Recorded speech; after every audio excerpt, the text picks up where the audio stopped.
할렐루야. 부활의 아침입니다. 우리 주님 부활하셨습니다.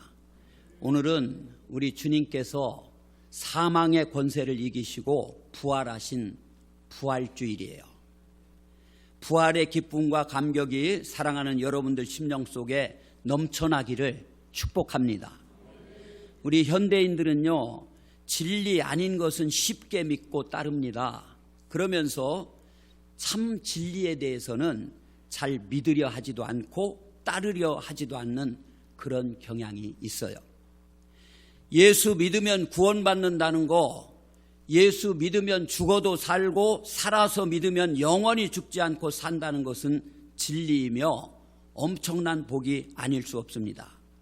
그런데 사람들은 이 예수를 믿으려 하지 않고 부활도 믿으려 하지 않습니다. 그런 사람들을 위해서 바울은 오늘 고린도전서 15장을 썼어요. 주님 다시 사신 부활절 아침, 이 부활 진리를 다시 살피고 우리들 부활 신앙을 확립하는 그런 시간이 되기를 주님의 이름으로 축복합니다. 제일 먼저 생명의 부활에 대해서 말씀을 드리겠습니다. 우리 예수님은 다시 사셨습니다. 오늘 본문 12절 말씀을 보니까 그리스도께서 죽은 자 가운데서 다시 살아나셨다 전파되었거늘 너희 중에서 어떤 사람들은 어찌하여 죽은 자 가운데서 부활이 없다 하느냐, 그렇게 말씀하고 있어요. 그리고 14절 말씀을 보니까 우리 14절 다 같이 읽을까요? 시작. 그리스도께서 만일 다시 살아나지 못하셨으면 우리가 전파하는 것도 헛것이요 또 너희 믿음도 헛것이며, 그렇게 말씀하고 있습니다. 우리가 예수를 믿는다고 하는 것은 그의 탄생, 또 예수님의 고난, 십자가, 그뿐만 아니라 죽음, 부활, 하늘로 올라가신 승천, 그리고 재림을 다 믿는 거예요. 탄생은 믿지만 재림을 믿지 않는다면은 그것은 제대로 믿는 것이 아닙니다. 예수를 믿는 사람이라면은 예수 그리스도께서 다시 살아나신 것과 승천하신 것과 그리고 다시 이 세상에 오실 것과 영원한 천국이 있음을 믿어야 된다, 그런 말씀이에요. 마가복음 8장 31절 말씀을 보면요, 인자가 많은 고난을 받고 장로들과 대제사장들과 서기관들에게 버림받아 죽임을 당하고 사흘 만에 살아나야 할 것을 비로소 그들에게 가르치시되, 그렇게 말씀하고 있어요. 우리 주님은요, 십자가를 지시기 전 여러 차례 여러 곳에서 당신이 죽으셨다가 다시 살아나실 것을 예언을 하셨어요.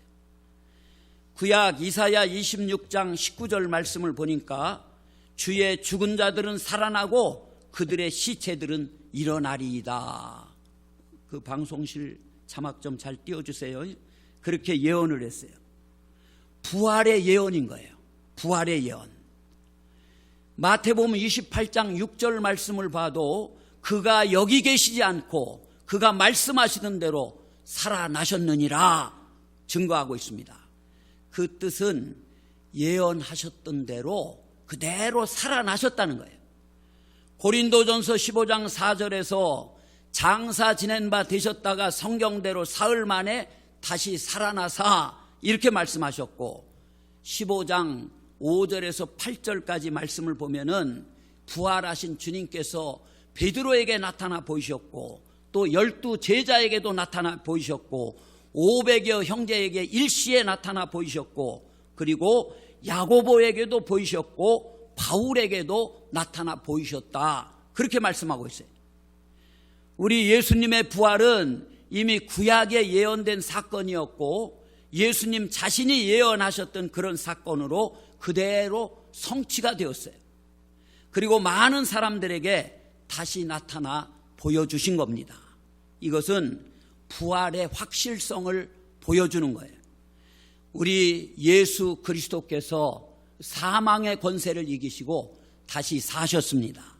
중요한 것은 이 예수님이 다시 살아나심으로 우리의 속죄가 완성되었다는 거예요. 오늘 본문 17절 말씀을 보니까 그리스도께서 다시 살아나신 일이 없으면 너희의 믿음도 헛되고 너희가 여전히 죄 가운데 있을 것이요, 그렇게 말씀하고 있어요. 예수님이 다시 살아나심으로 속죄가 완성되었을 뿐만 아니라 우리들 믿음도 성립된다는 그런 말씀이에요. 이것은 바울이 전한 복음의 골자이면서 핵심입니다. 예수님이 다시 살아나셨다는 진리는 정말 어떤 창이나 칼을 가지고도 막을 수가 없었고, 감옥이나 압제로도 막을 수가 없었고, 협박이나 죽음으로도 막을 수가 없었습니다. 이 사도들은요, 입을 열어서 이 사실을 증거하는 거예요. 예수는 다시 사셨다, 그리스도가 바로 살아나셨다, 이걸 증거한 거예요. 사랑하는 성도님들, 예수께서 부활하신 것을, 다시 사신 것을 우리는 분명하게 믿어야 됩니다. 죽은 몸이 산 생명으로 부활하셨습니다. 두 번째 오늘 살펴볼 것은 우리 인류에게 희망이 되셨다. 뭐가? 예수님의 부활이 모든 인류에게 큰 희망이 되었다, 그런 말씀이에요. 우리도 부활하게 된다, 그런 말씀이에요. 이 사실 역시 구약에 예언된 그런 사건입니다. 이사야 26장 19절 말씀에 보니까 주의 죽은 자들은 살아나고 그들의 시체들은 일어나리라, 그렇게 말씀하고 있어요. 또 다니엘서 12장 2절 말씀을 보니까 땅의 티끌 가운데서 자는 자 중에서 많은 사람이 깨어나 영생을 받는 자도 있겠고 수치를 당하여서 영원히 부끄러움을 당할 자도 있을 것이며, 그렇게 말씀하고 있습니다. 이런 이상의 두 구절은요, 죽은 자들의 부활이 있다는 것과 또 영생을 얻는 부활과 영원히 부끄러움을 당하는 그런 부활이 있다는 거예요. 다시 말하면 모든 사람은 다 부활합니다. 그러나 영생의 부활을 하는 사람과 영벌의 부활을 하는 사람이 있다는 거예요. 이 사실을 주님은 요한복음 5장 28절에서 29절 말씀에서 자세히 밝히셨습니다. 이를 놀랍게 여기지 말라. 무덤 속에 있는 자가 다 그의 음성을 들을 때가 오나니 선한 일을 행한 자는 생명의 부활로, 악한 일을 행한 자는 심판의 부활로 나오리라, 이렇게 말씀하셨어요. 우리들이 주목할 것은 예수 믿고 구원받은 사람들의 부활입니다. 성경은 그것을 생명의 부활, 영생의 부활이라고 말씀합니다. 우리들의 부활 사건은요, 예수님이 부활하실 때 일어나게 되는 거예요. 주님이 재림하실 당시 죽은 사람들은 부활하여서 주님을 만나게 되고, 산 사람들은 신령한 몸으로 변화가 돼서 재림하시는 주님을 만나게 된다는 그런 말씀이에요. 중요한 것은 예수 믿고 죽었든 믿지 않고 죽었든 모두 부활한다는 겁니다. 단 예수 믿은 사람들은 영원한 생명을 얻고 이 천국에 들어가기 위해서 부활하고, 예수 안 믿고 죽은 사람들은 심판받고 영원한 지옥에 들어가기 위해서 부활한다는 거예요. 한마디로 같은 부활이 아닌 겁니다. 여러분들 그 월드컵 같은 큰 경기가 열릴 때 그 관전석에서는요, 스카이박스라는 게 있어요. 스카이박스, 로얄석이라고도 그럽니다. 경기장을 한눈에 다 내려다볼 수 있는 가장 좋은 자리에 최신식 시설을 갖춘 방을 만들어 놓고 통로도 별도로 만들어 일반 관전석과는 완전히 분리를 시켜놨어요. 이 월드컵 축구 경기의 경우 스카이박스는 12명에서 70명까지 들어갈 수 있는데 제일 좋은 박스는 12명이 들어가는 것입니다. 전담 웨이터가 이 식사 칵테일을 서비스를 해줍니다. 그리고 전용 주차장까지 다 만들어놨어요. 최고급 호텔이나 마찬가지입니다. 그러면 누가 그 박스에 들어갑니까? 상암동 경기장의 경우요, A등급 이 스카이박스는 월드컵 개막전이나 결승전 등은 1인당 수백만 원을 내야 스카이박스에서 경기를 볼 수 있는 거예요. 이 상암동 경기장의 경우 12명 들어가는 박스가 9개가 있다고 그럽니다. 돈 내고 예약한 명사들만 그곳에서 개막전이나 결승전을 구경할 수 있다는 거예요. 그러나 우리들이 장차 들어갈 천국은요, 이 월드컵 경기장 스카이박스와는 비교가 안 됩니다. 예수 믿고 부활하는 그런 사람은요, 누구나 다 들어갈 수 있는 곳이 하나님의 나라 천국인 거예요. 특별히 입장권을 살 필요도 없고 자리를 잡을 필요도 없습니다. 세계적으로요, 제 아무리 큰 경기장도 20만 명을 수용할 수 있는 곳은 없습니다. 그러나 우리가 장차 가게 될 이 천국은 구원받은 모든 사람들이 동시에 다 들어갈 수가 있어요. 거기서 날마다 축제가 열립니다. 그곳엔 따로 스카이박스도 없습니다. 고린도전서 15장 44절 말씀을 보니까 우리 부활한 몸을 가리켜서 신령한 몸이라고 그랬어요. 여기서 말하는 신령한 몸이란 성령님이 내재하시는 몸, 즉 거룩한 몸을 의미하는 거예요. 그리고 시간과 공간의 제한을 받지 않는 그런 부활한 몸을 의미하는 겁니다. 요한복음 20장 26절을 보면은 제자들이 모여있던 집에 문들이 닫혔는데 예수께서 노크도 없이 그냥 확 들어오신 거예요. 그런가 하면은 손과 발의 못자국도 다 이들에게 보여주셨어요.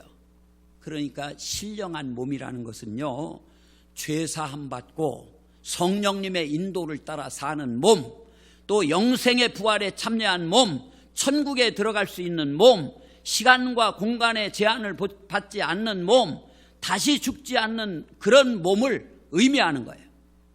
사람은 늙으면은 주름살이 생겨요. 오늘 아침에도 제가 세수를 하고 머리를 감고 거울을 이렇게 보니까 왜 이렇게 주름살이 많이 생겼는지 우리 집사람한테 여보, 왜 이렇게 늙었지? 그런 얘기를 했어요. 거울 볼 때마다 좀 죄송한 편인데 그런 얘기를 해요. 머리도 또 희끗희끗 자꾸 세어집니다. 그리고 나이를 먹으면 먹을수록 신체 모든 부분이 노화가 되는 거예요. 여러분, 그러나 나이가 많다고 해서 반드시 노화가 되는 것은 아니에요. 다시 말하면은 주민등록증에 나타난 나이와 건강의 나이는 차이가 있다는 거예요. 나이는 70대인데 50대의 건강을 지닌 사람이 있는가 하면은 나이는 30대인데 60대의 때인 그런 사람이 또 있어요. 이것을 의학에서는 생물학적 나이라고 그럽니다. 생물학적 나이는 그 사람의 행동이나 습관 등 환경 요인에 의해서 결정된다고 그래요. 전문가들은 이 생물학적 나이를 줄이고 젊어지는 방법을 제시하고 있어요. 우리 성도님들 오늘 이거 잘 들으시고 이대로 실천하셔서 젊게 사시기 바랍니다. 첫째는 비타민 C, E, D, B와 칼슘 등을 꾸준히 복용하면은 6년 젊어진다고 그래요. 두 번째로 담배 피는 사람들 담배를 끊으면은 8년이 젊어진다고 그럽니다. 세 번째, 혈압을 잘 관리하라는 거예요. 그러면 25년 더 젊어진다는 거예요. 화내고 우리들이 막 혈기 부리고 신경질 내고 소갈이 하는 거 이런 걸 피하라는 얘기예요. 네 번째는 3박자 운동을 하라는 거예요. 그게 이제 유산소 운동, 또 근육 운동, 지구력 운동 이런 운동을 하면은 5년 더 젊어진다고 그럽니다. 다섯 번째는 스트레스를 줄이라는 거예요. 스트레스를. 남에게 스트레스를 주지도 말고 스트레스를 받지도 말라는 거예요. 스트레스를 받으면요 32년이나 늙어진다고 그럽니다. 그러나 노화를 방지하고 이 생물학적 나이를 줄여서 젊어지는 최상의 방법이 여러분 뭔지 아십니까? 그것은 바로 예수 믿고 부활의 감격을 안고 하루하루를 살아가는 거예요. 근심도 염려도 고통도 아픔도 주님께 다 맡겨버리고 기쁨으로 살아가는 거, 이것이요 젊어지고 건강하고 오래 사는 그런 비결인 겁니다. 가수 서른도 씨가 뭐라고 노래합니까? 근심을 털어놓고 차차차 막 그러잖아요. 그러지만 여러분, 진짜 근심을 털어놓을 때가 우리들 어디에 있습니까?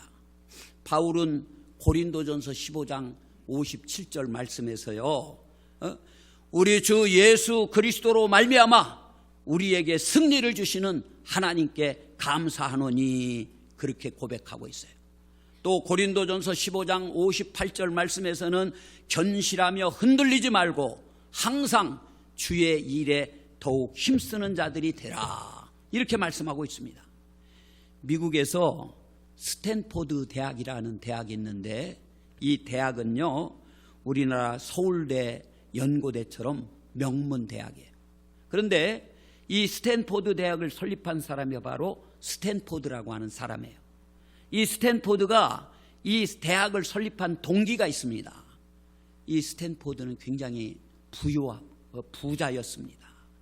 캘리포니아 출신 상원 의원이었어요. 그런데 갑자기 외아들이 죽어요. 잘생기고 아주 뛰어난 수재였었는데 그런 외아들이 갑자기 비명에 죽습니다. 그래서 극도의 슬픔에 잠긴 아버지는요 장례식에서 아무 말도 못하고 눈물만 뚝뚝 떨어뜨리고 있었어요. 그래서 슬픔 속에 그날 밤 잠을 자지 못하는데, 그날 밤 그 비몽사몽한 꿈에 아들이 생생한 모습으로 이 아버지 스탠포드에게 나타난 거예요. 그러면서 말하는 겁니다. 아버지, 저는 부활하신 예수님 곁에 잘 있습니다. 저는 미리 왔으니까 아버지 제 생각하지 마시고 그 땅에 남아있는 청년들을 좀 아버지가 잘 돌봐주세요, 그러는 거예요. 이 스탠포드는요 이 환상을 보고요 인생관이 확 바뀌고 맙니다. 예수님도 살아계시고 내 아들도 살아있다는 그런 믿음이 생겨지게 되는 거예요. 그래서 아들의 소원을 들어주기로 하고요 청년 교육에 전력을 다하기로 결심을 해요. 그 당시 거액인 2천만 달러, 우리 돈으로 하면요 약 240억 원이요. 이걸 헌신해서 오늘의 명문인 스탠포드 대학을 설립을 합니다. 그리고 어려운 학생들을 돕는 일에 전력을 기울여요. 그래서 그는 죽을 때 이런 유서를 남겼다고 합니다.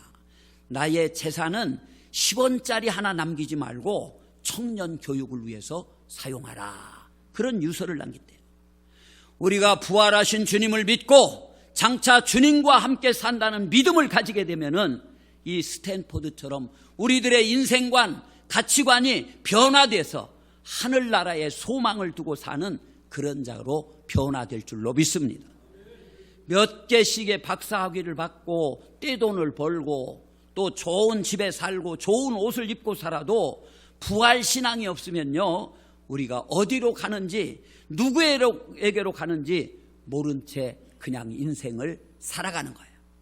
그러나 우리에겐 부활신앙이 있습니다. 예수님은 다시 살아나셨습니다. 나도 부활합니다.